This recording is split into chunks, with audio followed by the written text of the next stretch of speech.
Captured after a gun battle, the man suspected of planting bombs in New York and New Jersey.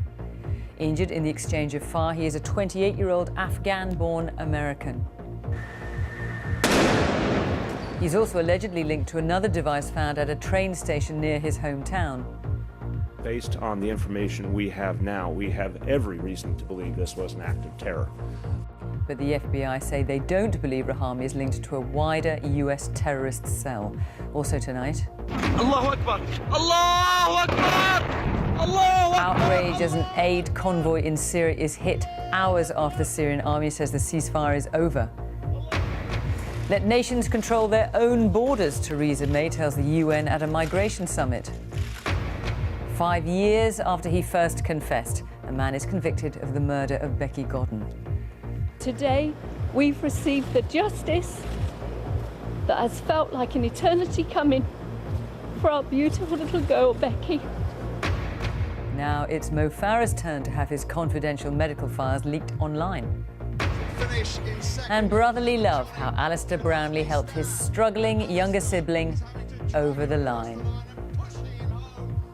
Here, a torrid 20 days. The chairman of troubled Southern Health quits less than a month after the chief executive stood down.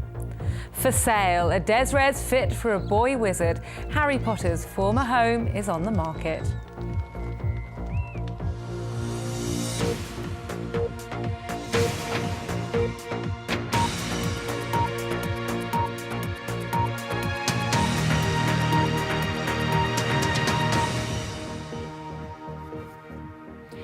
Good evening. After a dramatic shootout in which 2 police officers were injured, the man suspected of planting 3 bombs in New York and New Jersey has been captured.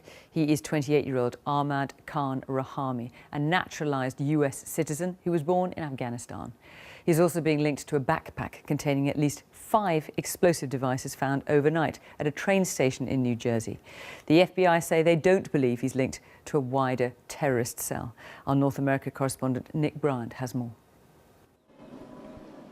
This is a suspect who police believe carried out the New York bombing, blooded and bandaged following a shootout with police, but now in custody after a dramatic manhunt. His name is Ahmad Khan Rahami, a 28-year-old naturalized US citizen who was born in Afghanistan. He'd been cornered in a quiet suburban street in New Jersey after a local resident spotted him sleeping in the doorway of a bar. A policeman had approached him and then realized he was a suspect. The gunfight erupted when Rahami refused to put his hands up and instead pulled out a handgun. I seen the cops shooting at the guy. From there, that was a history of a bit. About 12 shots rung out. I guess he got him by then. Shot by the police, he's been undergoing surgery for a gunshot wound. 2 officers were also injured, but not seriously hurt.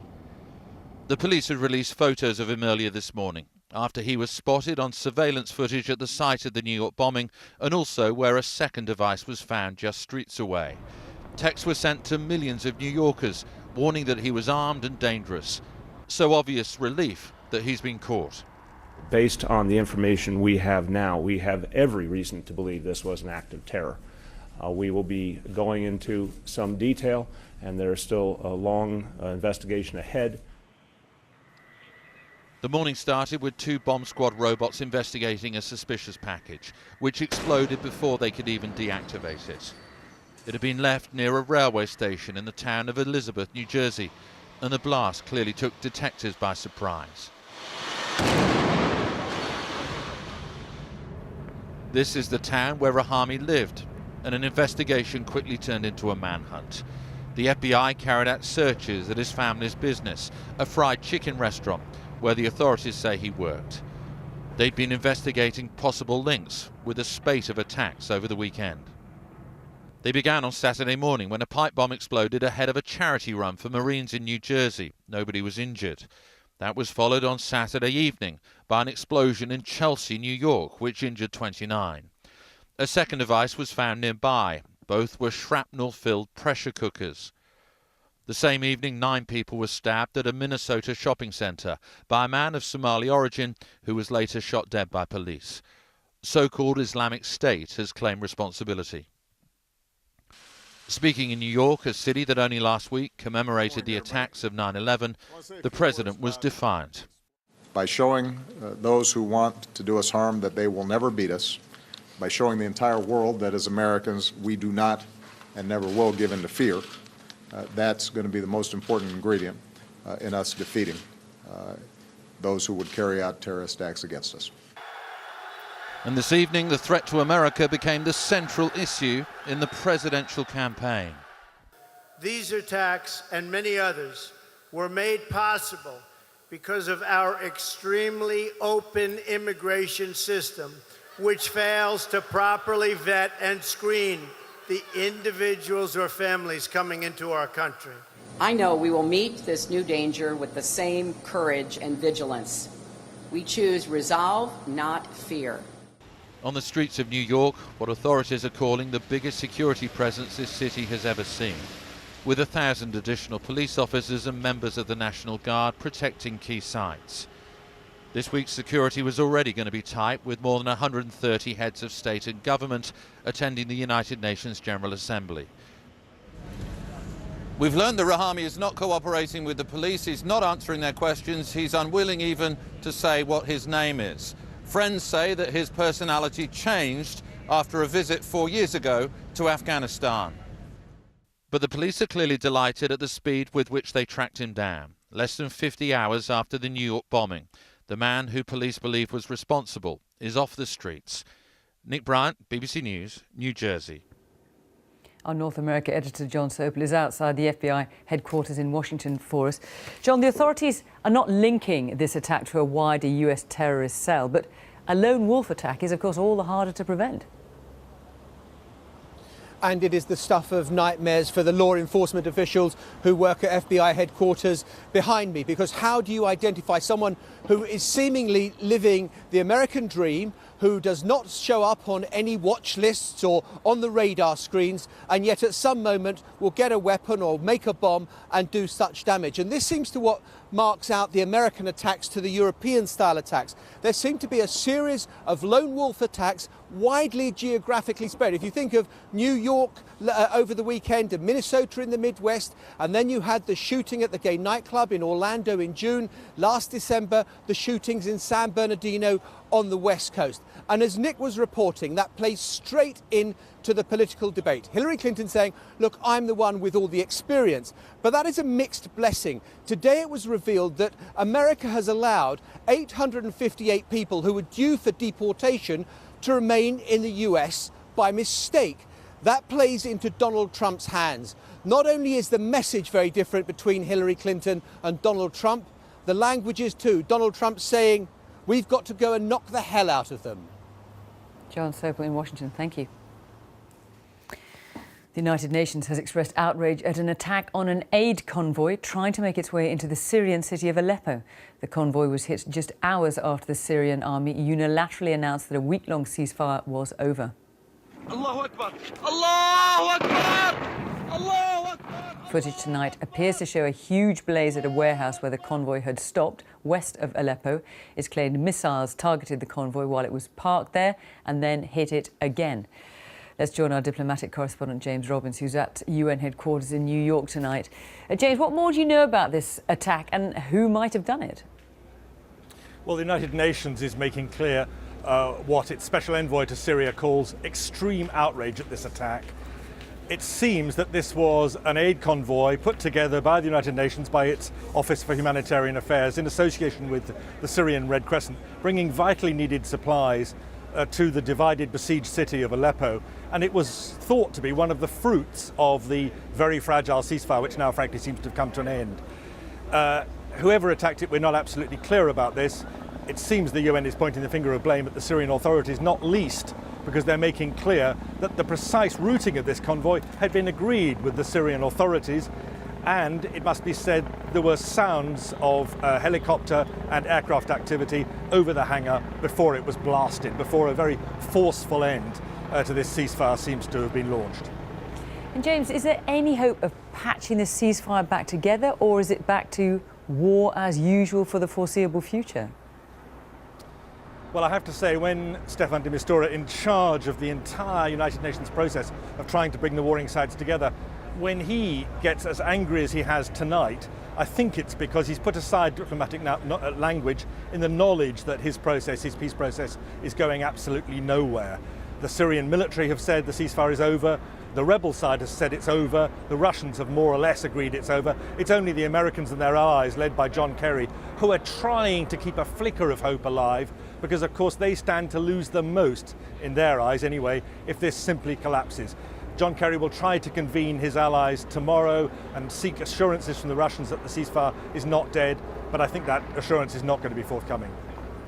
James Robbins at the UN in New York, thank you. Tonight's condemnation of the latest violence in Aleppo came as the United Nations held a summit on refugees, so many of whom have fled from the fighting in Syria. Theresa May said refugees should seek asylum in the first safe country they reach, and she called for greater distinction between refugees and economic migrants. Our deputy political editor John Pienaar reports from New York. The world's migration crisis has reached a scale almost beyond imagination. Over 65 million people forced from their homes. That's more than the UK population.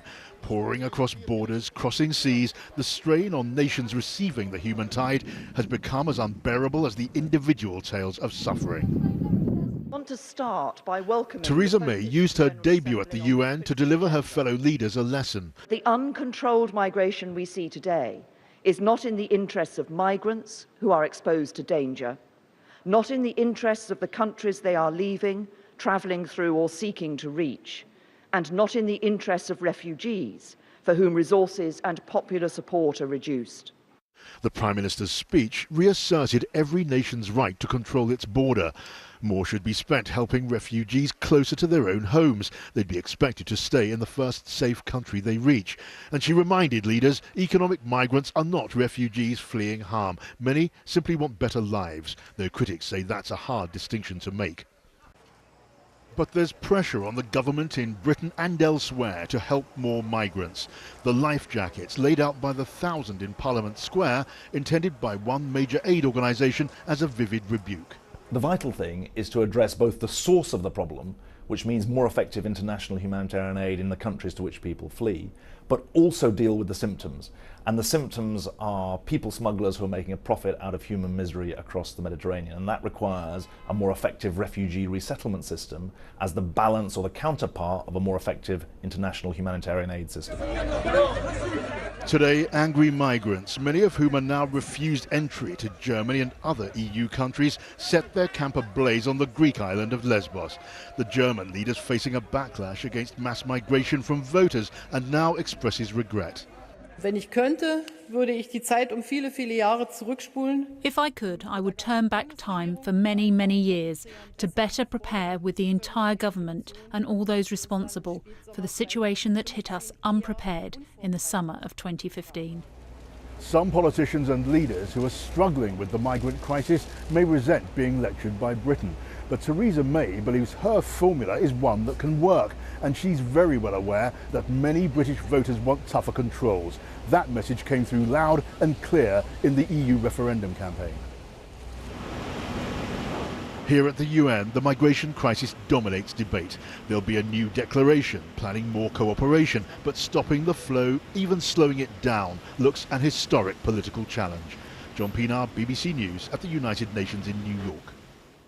The Canadian Prime Minister, who is also at the UN, is expected to say his country will do more to help Syrian refugees. Canada has taken in more than 30,000 Syrians over the past 10 months, with churches, community groups and families opening their doors to the new arrivals. Our chief international correspondent Lise Doucette reports from Toronto, where she had an unexpected reunion. QRSTUV. After just 9 months in Canada, Remus and Aya know their alphabet and a lot more. This is almost look like Canada. Like thousands of Syrians, this family is sponsored by individuals like Claudia.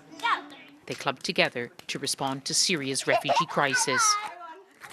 So what other question words do you use? Her husband Andrew, an art dealer, helps 3 generations of the Abdullah family with their English. What time is it?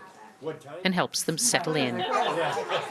It's the best way to integrate newcomers into the country, to get them connected with the city, all the things that are available, and to create that warm arrival that sets the tone for the rest of their lives in Canada. Syrian music at a picnic in the park. G1? No. And a warm welcome from more of the family's Canadian sponsors. You've got friends? Where's Tata? Their group raised enough money to support the Abdullahs for a year. Everyone at this gathering is doing something similar.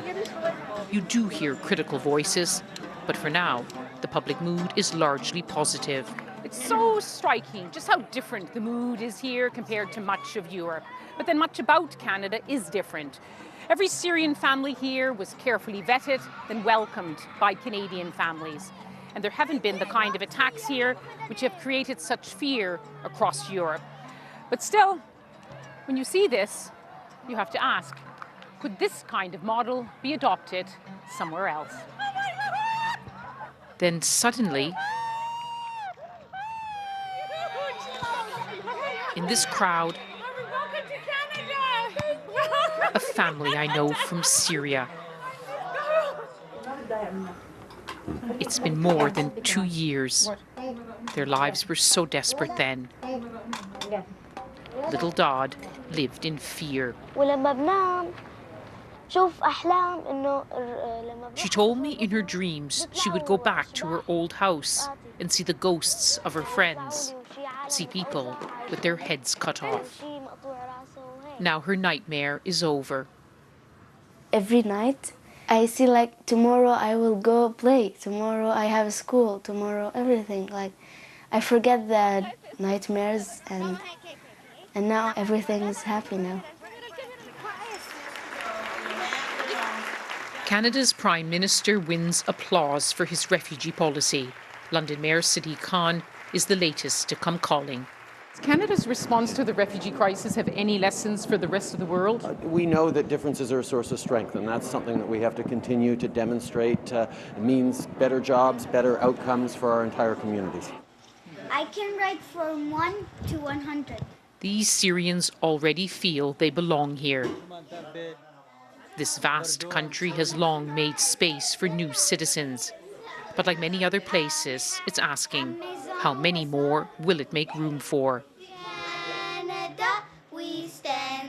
How long will this warm welcome last?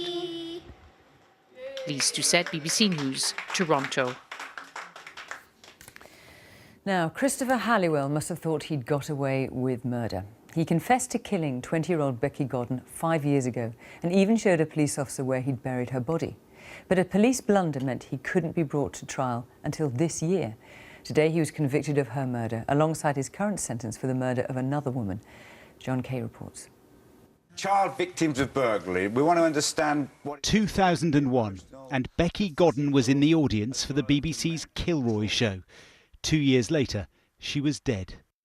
I don't want to keep coming back every couple of years. She was strangled by taxi driver Christopher Halliwell, who laughed in court today as the jury found him guilty and sneered at Becky's mother. She has waited years for a conviction. It has been an extremely painful journey, but today we've received the justice that has felt like an eternity coming for our beautiful little girl, Becky. What makes this case so unusual is that 5 years ago, Halliwell led police to this remote area of Gloucestershire and showed them the spot where he said he'd buried a prostitute. This is where they found Becky's remains. Given that Christopher Halliwell stood in this field and told officers that he'd strangled a woman and then buried her here, you might think this case would have been dealt with quickly. In fact, it has been anything but straightforward. So why has it taken so long to get a conviction in this case? Well, Halliwell was arrested in 2011 over the disappearance of another young woman, Sian O'Callaghan. He led police to her body and later pleaded guilty to her murder. But when he was arrested, he stunned officers by directing them to Becky's remains as well. He said he'd killed her almost a decade earlier.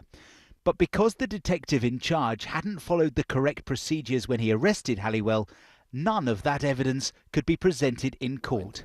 Notwithstanding how forensically aware he is. Detective Steve Fulcher was later found guilty of gross misconduct and resigned from the force.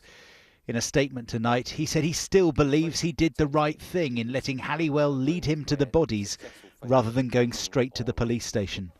Becky's mum praised him for following his instincts. I will always respect him and will be indebted to him for making that moral decision as a police officer. But he should never have suffered the terrible consequences, loss of reputation and career for doing such a thing. In the end, new forensic evidence helped bring the case back to court. Halliwell now confirmed as a double murderer, and police say there could well be more victims. John Kay, BBC News. The chief executive of Google Europe has told the BBC that Brexit is only a short-term issue and it shouldn't distract Britain from doing business beyond the European Union and around the world. Matt Britton said the future for British tech firms looks bright. They already employ 1.6 million people, and UK tech companies have a combined turnover of £160 billion. In the first of our reports this week on Britain's technology industry, Matt Britton was speaking to our economics editor, Kamal Ahmed. Silicon Valley, the sun-kissed home to the American giants some have argued could never have made it in Britain. Multi-billion-pound companies started in garages and university dorms. It's not just the weather that makes the difference. Yeah, so this is Google Campus. Here in the UK, the head of Google says things are improving, but what is the recipe for success? You need entrepreneurs, skills and finance. My sense here is we've got amazing skills. Google employs 4,000 plus people in the UK. They're as good as anywhere in the world. Finance, access to finance is getting better and better and better. I think the sort of ambition and the realisation you can do big global things is ever more present for British entrepreneurs. Much talk focuses on the referendum result, a concern to many tech leaders. But this is a global battle in which even the EU is a local matter. The internet population is doubling from 2.7 billion people to over 5 billion people in a 4 to 5 year period. That's the trend that entrepreneurs really need to be paying attention to. And ultimately, I'm sure that the government will sort out solutions for all of the local issues around Brexit. Success in tech comes in many forms. Here are robots making a difference at Sir James Dyson's factory. Our whole setup is about creating technology. The founder said the next Google could be making batteries or creating artificial intelligence. Technology applied to hardware, algorithms, software applied to hardware, is growing far faster than companies like Google and Uber and Amazon. So I think technology, this horrible word that technology companies are only companies that are involved in the internet, is complete rot. This is Silicon Roundabout, London's humbler and noisily expanding riposte to Silicon Valley.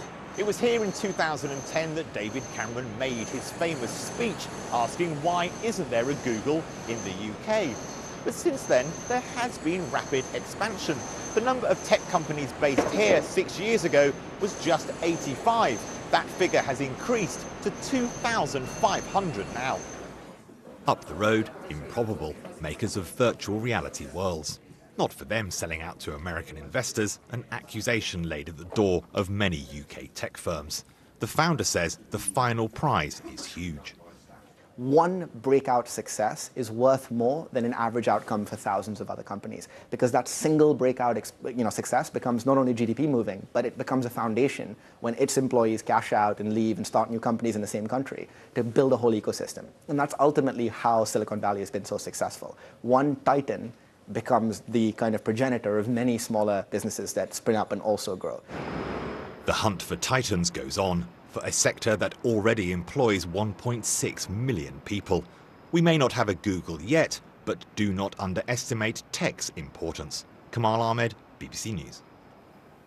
The Olympic gold medalists Mo Farah, Justin Rose and Helen Glover have become some of the latest athletes to have their confidential medical records leaked online.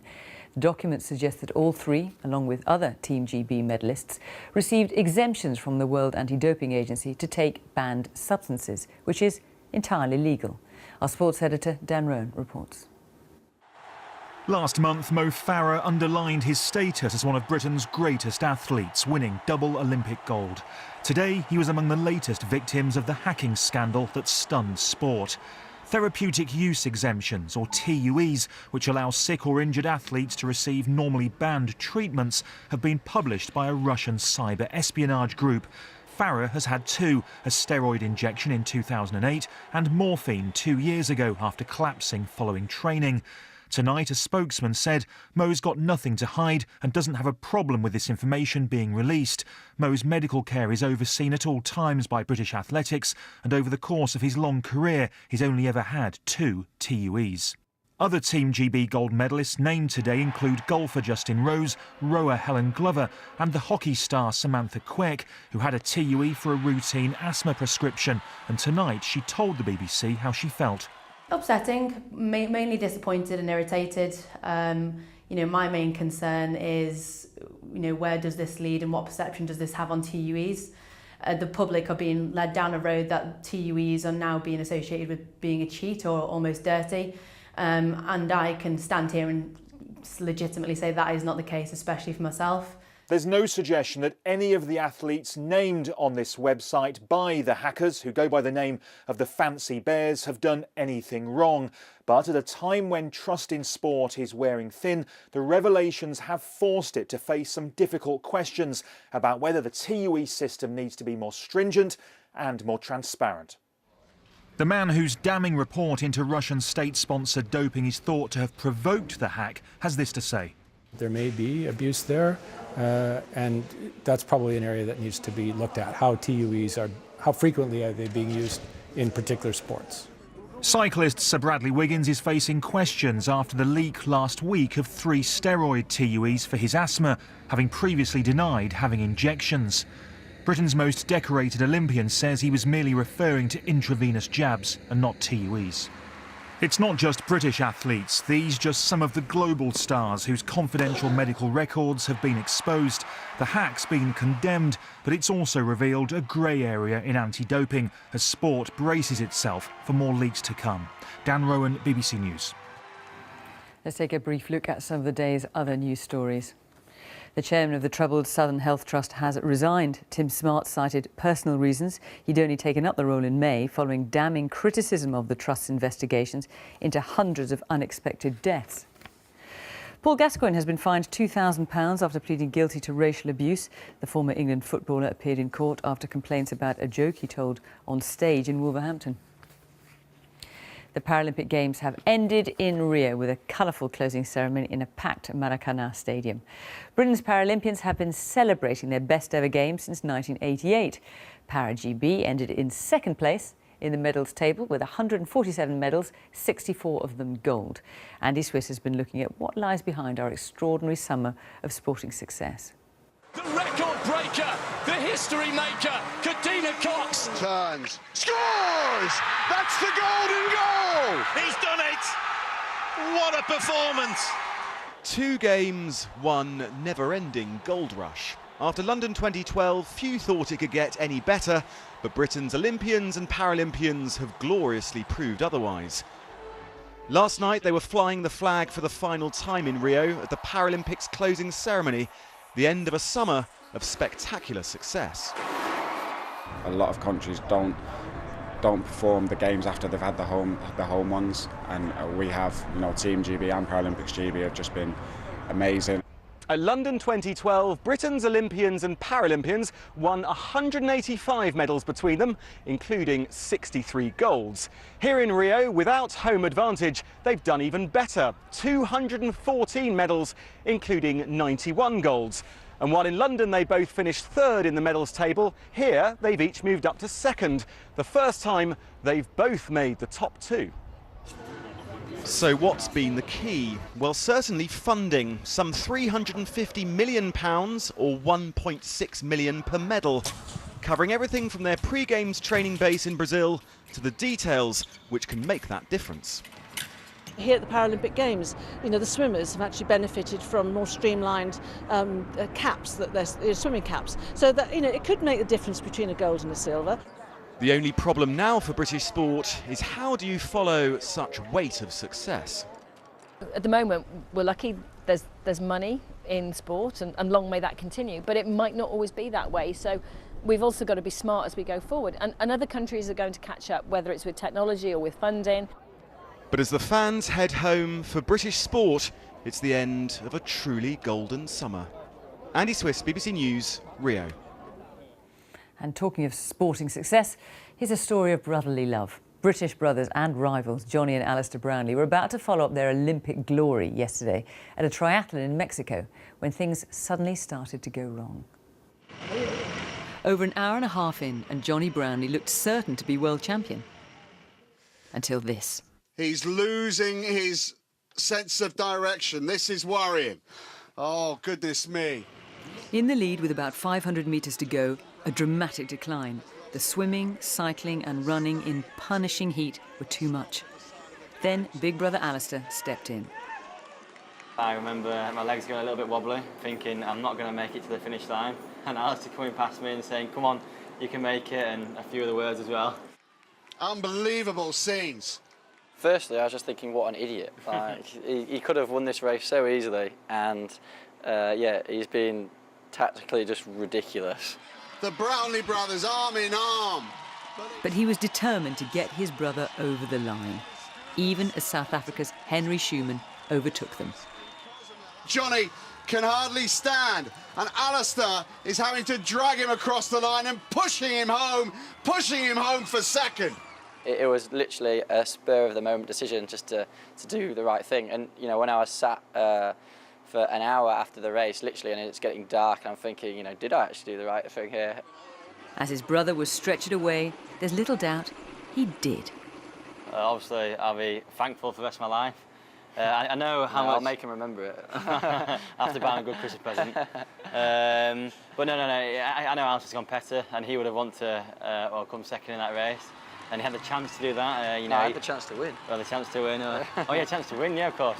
But he threw that away to help me out. And obviously, it takes a very strong and good person to do that. And all I can do is say thank you.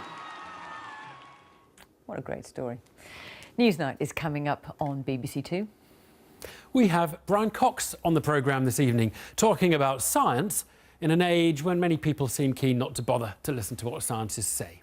That and a lot more now on BBC Two, 11 p.m. in Scotland. Here on BBC One, it's time for news where you are. Bye-bye.